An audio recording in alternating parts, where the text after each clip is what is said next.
बिस्मिल्लाहिर्रहमानिर्रहीम। Dear students, आज हम सेकेंड ईयर केमिस्ट्री का चैप्टर नंबर 1 और उसका सेकंड लेक्चर जो है वो हम डिस्कस करेंगे। फर्स्ट लेक्चर का थोड़ा सा हम बैकग्राउंड पहले ले लेते हैं कि फर्स्ट लेक्चर में हमने क्या चीज़ें डिस्कस की थी, तो उससे हमें सेकंड जो लेक्चर है इसको समझना हमारे लिए आसान हो जाएगा।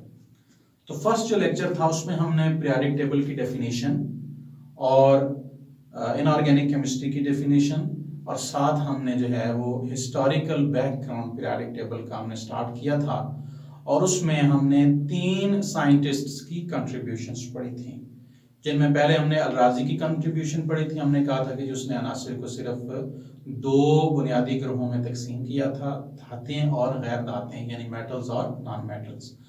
उसके बाद जो सेकंड कंट्रीब्यूशन थी वो डॉबरिनायर की थी, लॉ ऑफ ट्राइड्स उन्होंने पेश किया और उनका कहना यह था कि जी अनासिर को एक जैसी प्रॉपर्टीज जिनकी हैं उनको उसने 3 एलिमेंट्स के ग्रुप्स में तकसीम किया और एक ग्रुप में चूंकि 3 एलिमेंट्स थे तो इसलिए उसने अपने ग्रुप का नाम ट्राइड रखा। और इसी तरीके से न्यूलैंड ने फिर लॉ ऑफ ऑक्टेव्स पेश किया।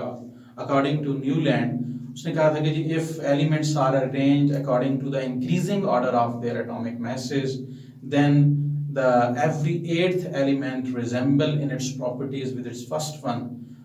यानी उसका कहना यह था कि अगर अनासिर को हम increasing order of atomic mass की बुनियाद पर तरतीब दें, यानी जिस एटम का एटॉमिक मास कम है एलिमेंट का, जिस एलिमेंट का एटॉमिक मास कम है वो पहले नंबर पे आएगा, जिसका उससे ज्यादा है वो दूसरे पे, जिसका दूसरे वाले से ज्यादा है वो तीसरे नंबर पे।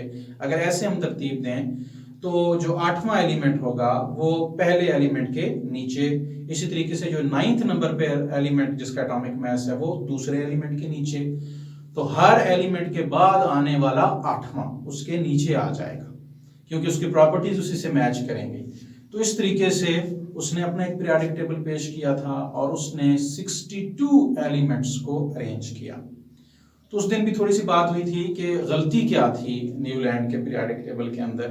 तो उसमें मिस्टेक ये थी कि उसने तमाम 62 एलिमेंट्स जो उस वक्त तक नोन थे उन तमाम एलिमेंट्स को एक ही तरतीब लगा दी और जो एलिमेंट्स उस वक्त तक दरियाफ्त नहीं हुए थे उनके लिए उनकी मखसूस जगह जो पीरियोडिक टेबल में बन रही थी वहां उनके लिए जगह को खाली नहीं छोड़ा। इस वजह से उसकी पीरियोडिक टेबल में बहुत सारी खामियां रह गई। अब मैं इसको एक मिसाल से वाज़ेह करता हूं। हम सपोज करें, जब मैं बार बार कहूं कि हम सपोज कर रहे हैं, ये कोई एविडेंस नहीं है, यानी कि साइंटिफिक बात में नहीं कर रहे, सपोज कर रहे हैं हम कि सपोज एक एलिमेंट है जिसका एटॉमिक मास 1 है। उस वक्त जो 62 एलिमेंट्स नोन थे तो पहले एलिमेंट का एटॉमिक मास 1 था, सपोज कर रहा हूं, दूसरे का एटॉमिक मास 2 था, तीसरे का 3 था, ऐसे ही 4th एलिमेंट का एटॉमिक मास 4 है, फिर एटॉमिक मास वाला जो एलिमेंट उसका एटॉमिक मास 5 है, 6 जो नंबर पर है एलिमेंट उसका एटॉमिक नंबर 6 है और 7 पर जो है उसका एटॉमिक मास 7 है। अब जो 8th एलिमेंट है उसका एटॉमिक मास 8 है और प्रॉपर्टीज उसकी पहले से मैच करती थी।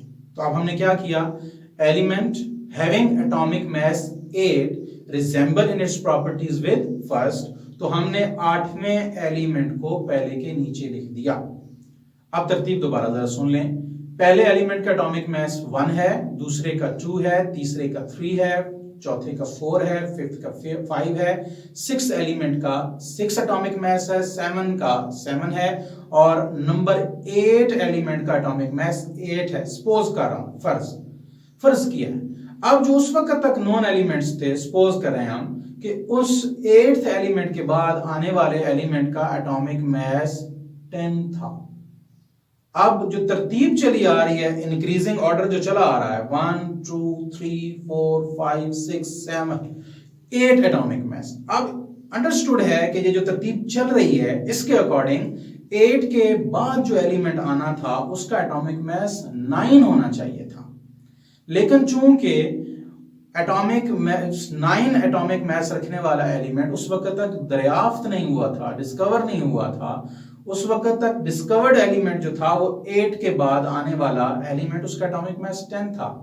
तो चाहिए ये था कि जैसे तरतीब पीछे से चली आ रही थी पीरियोडिक टेबल की, वो चूंकि हमें सजेस्ट कर रही थी कि इस तरतीब में एटॉमिक मास बढ़ रहा है कि एक एक करके बढ़ रहा है, तो 8th एलिमेंट का जिसका एटॉमिक मास 8 ऑब्वियसली उसके बाद आने वाले एटम का या एलिमेंट का एटॉमिक मास 9 होना चाहिए, लेकिन उस वक्त तक जो डिस्कवर थे उसमें 8 के बाद नेक्स्ट एलिमेंट का एटॉमिक मास 10 था। तो उसने 9 की जगह खाली छोड़ने की बजाय उस 10 वाले एटॉमिक मास के एलिमेंट को 9 की जगह लिख दिया, जिससे अब तरतीब एलिमेंट्स की क्या हो गई, खराब हो गई कि दूसरे एलिमेंट के नीचे 9th एलिमेंट, ऐसा एलिमेंट जिसका एटॉमिक मास 9 हो, वो आना चाहिए था, उसकी जगह क्या उसने लिख दिया 10। अब ये ग्रुप भी सारी तरतीब इसकी गलत हो गई क्योंकि इसके अंदर एक डिसिमिलर प्रॉपर्टीज रखने वाला एलिमेंट आ गया, और आगे आने वाले सारे ग्रुप्स में या मेजॉरिटी ग्रुप्स में ये तरतीब जो है वो बिगड़ गई, जिससे बहुत सारा पीरियोडिक टेबल में बिगाड़ पैदा हुआ। जैसे मिसफिट पेयर्स ऑफ एलिमेंट्स आना शुरू हो गए, ऑर्गन जो है और पोटाशियम का प्रॉब्लम जो है वो, जैसे मैं एक मिसाल देता हूँ आगे आगे, ऑर्गन को उसने पहले लिख दिया जिसका एटॉमिक मास 40 था, और पोटाशियम को उसने बाद में लिखा जिसका एटॉमिक मास 39 था, हालांकि पोटाशियम को पहले लिखना था ऑर्गन को बाद में लिखना था। तो इस तरह के प्रॉब्लम्स जो हैं वो न्यूलैंड के पीरियोडिक टेबल में हमारे सामने आए। अब जैसा मैंने शुरू में कहा था कि साइंटिफिक जो नॉलेज है हमारा, उसमें जो इर्तका का अमल है, एवोल्यूशन है, वो आहिस्ता आहिस्ता इर्तका, तरक्की आहिस्ता आहिस्ता होती है। एक आदमी एक फील्ड में काम करता है, एक साइंटिस्ट जो है वो काम करता है, वो अपनी तरफ से कुछ चीज़ें दुनिया के सामने पेश करता है और उसमें कुछ मिस्टेक्स रह जाती हैं, गलतियां रह जाती हैं। आने वाली जनरेशन जो साइंटिस्ट की होती है वो उसी के बताए हुए उसूलों पर काम करते हैं, और फिर जब कुछ प्रॉब्लम सामने आते हैं तो कुछ गलतियां उस पिछले जनरेशन के साइंटिस्ट की जनरेशन में जो उन्होंने काम किया होता है, पिछले साइंटिस्ट के वर्क में जो गलतियां हमारे सामने आती हैं, नए आने वाले उन गलतियों को दूर करने की कोशिश करते हैं। तो इस तरह एक नई चीज सामने आ जाती है। अब वो उन पर काम करते रहते हैं, जो नेक्स्ट जनरेशन आती है वो अब सेकंड जनरेशन के उसूलों पर काम करती है। जब उनको कोई परेशानी होती है, उनके अंदर जो गलतियां थी, तो वो थर्ड जनरेशन दूर करने की कोशिश करती है, वो नई बात सामने आ जाती है। अब थर्ड जनरेशन के अंदर जो गलतियां होती हैं वो फोर्थ जनरेशन शुरू अपने काम जब करती है तो उसमें वो कवर हो जाती हैं। ऐसे जो है वो इर्तिका का अमल चलता है। तो उसी सिलसिले में अब हम देखेंगे कि जैसे मैंने कहा था कि पहले अल-राजी ने क्लासिफिकेशन दी, आसान थी। डॉबरिनायर ने उसके बाद काम किया, फिर न्यूलैंड ने काम किया। तो न्यूलैंड के पीरियोडिक टेबल में जो सबसे बड़ी गलती हमने कहा है वो क्या थी कि उसने अनडिस्कवर्ड एलिमेंट्स के लिए खाली जगह नहीं छोड़ी, उनकी प्रॉपर्टीज को प्रिडिक्ट करने से वो कासिर रहा। तो मेंडेलीव ने उन्हीं गलतियों को टारगेट किया और उनको दूर करने की कोशिश की। तो आज हम जो अपना लेक्चर कंसंट्रेट करेंगे वो होगा जी मेंडेलीव्स पीरियोडिक टेबल के ऊपर। आसान है, ये एक रशियन केमिस्ट है, यानी रूस का रहने वाला ये केमिस्ट था, जिसने 1871 के अंदर अपना पीरियोडिक टेबल जो है वो दुनिया के सामने पेश किया। तो जैसे तरतीब होती है, पहले हम इसका पीरियोडिक लॉ पढ़ेंगे कि मतलब उसने अपना क्या कानून दिया, किस कानून के तहत उसने अनासिर को जो है वो तकसीम किया है, अरेंज किया है पीरियोडिक टेबल में। तो he said that if the elements are arranged according to increasing order of their atomic masses। Remember, हम इसको जरा हाईलाइट कर लेते हैं कि जी उसने अनासिर को atomic mass, again increasing order of their atomic mass की बुनियाद पर तरतीब दिया। तो फिर क्या कहते हैं, then chemically similar elements appeared at regular intervals. Almost इसका जो पीरियोडिक लॉ है वो न्यूलैंड के जैसा ही है। न्यूलैंड ने भी अनासिर को increasing order of atomic mass की बुनियाद पर तरतीब दिया। मेंडेलीव ने भी अनासिर को increasing order of atomic mass की बुनियाद पर ही तरतीब दिया और कहा कि इस तरीके से क्या होगा कि वो एलिमेंट्स जिनकी प्रॉपर्टीज आपस में मैच करती हैं वो खुद ब खुद एक दूसरे के नीचे एडजस्ट होते जाएंगे। तो this was his periodic law. अब इसके कुछ एडवांटेजेस भी हैं और कुछ डिसएडवांटेजेस भी हैं। तो आज के लेक्चर में जो है हम सिर्फ इसके एडवांटेजेस डिस्कस करेंगे। जो हमारा थर्ड लेक्चर होगा उसके अंदर जो मॉडर्न पीरियोडिक टेबल है हमारा, हम जब उसको स्टडी करेंगे तो हम इसके डिसएडवांटेजेस से शुरू करेंगे। तो वहां वो चीज हम डिस्कस करेंगे। यहां हम कहते हैं कि इसके अब एडवांटेजेस क्या थे। तो एडवांटेजेस वही थे जो न्यूलैंड के पीरियोडिक टेबल की खामियां हैं वो खामियां इसने दूर की हैं और वही इसके एडवांटेजेस हैं। पहला एडवांटेज तो हम इसकी पीरियोडिक लॉ को ही कह सकते हैं, क्या कि इसने अनासिर को एटॉमिक मास की बुनियाद पर तरतीब दिया। दूसरे जो मुख्तलिफ एडवांटेजेस हैं वो हम वन बाय वन डिस्कस करते हैं। मिसाल के तौर पर इसने पहले चीज क्या की कि फर्स्ट टाइम एलिमेंट्स के लिए ग्रुप्स और पीरियड्स की टर्म्स यूज की गई। ठीक है जी, कि अनासिर जब उसने पीरियोडिक टेबल में तरतीब दिए तो जो वर्टिकल कॉलम्स थे, यानी जो लाइंस, जो एलिमेंट्स की लाइंस ऊपर से नीचे की तरफ आ रही हैं, उनको इसने ग्रुप्स का नाम दिया। Vertical columns were called by him as groups. Similarly horizontal rows जो है वो इधर से लेफ्ट से राइट की तरफ ऐसे लाइन जा रही है, हॉरिजॉन्टल है, इसको उसने, ऐसी लाइंस को उसने पीरियड्स का नाम दिया। और अब वो मेन चीज जो कि हमने शुरू में कही है कि न्यूलैंड ने अनडिस्कवर्ड एलिमेंट्स के लिए खाली जगह नहीं छोड़ी थी और यही उसकी खामी बन गई और केमिकली डिसिमिलर एलिमेंट्स मुख्तलिफ ग्रुप्स में आए। तो ये सबसे बड़ा जो इसका काम है दिमित्री मेंडेलीव का, वो यही है कि उसने गैप छोड़ दिए। He left many gaps for undiscovered elements. मिसाल के तौर पर जर्मेनियम के लिए उसने खाली, अब उसे नहीं पता था कि ये एलिमेंट जर्मेनियम होगा, उसने तो सिर्फ ये कहा था कि सिलिकॉन, ठीक है जी, कार्बन, सिलिकॉन और नीचे आता है जर्मेनियम। अब इधर जो है वो थर्ड ग्रुप है बोरॉन, एल्यूमिनियम, गैलियम, और इस तरफ जो है वो फिफ्थ ग्रुप आता है नाइट्रोजन, फास्फोरस, आर्सेनिक। मैं इधर इसको लिखने की कोशिश करता हूं कि यहां पर है जी फोर्थ ग्रुप कार्बन, सिलिकॉन और ये आ गया है जर्मेनियम, और इस तरफ जो है ये थर्ड ग्रुप होता है बोरॉन, एल्यूमिनियम और इसके साथ आता है गैलियम। इस तरफ जो है वो नाइट्रोजन, फास्फोरस और इधर क्या आ जाता है आर्सेनिक। तो अब यहां पर ये जो जगह है जर्मेनियम की, ये मेंडेलीव की पीरियोडिक टेबल में उसने इसको एम्प्टी छोड़ दिया। यहां वाला जो एलिमेंट था वो उस वक्त तक डिस्कवर्ड नहीं था। तो उसने कहा कि जी सिलिकॉन के बाद यकीनन एक एलिमेंट बाद में दरियाफ्त होगा या मौजूद है, या गैलियम और आर्सेनिक के दरमियान कोई एलिमेंट है जो अभी तक डिस्कवर नहीं हुआ। लिहाजा उसने इसकी जगह क्या कर दी, खाली छोड़ दी।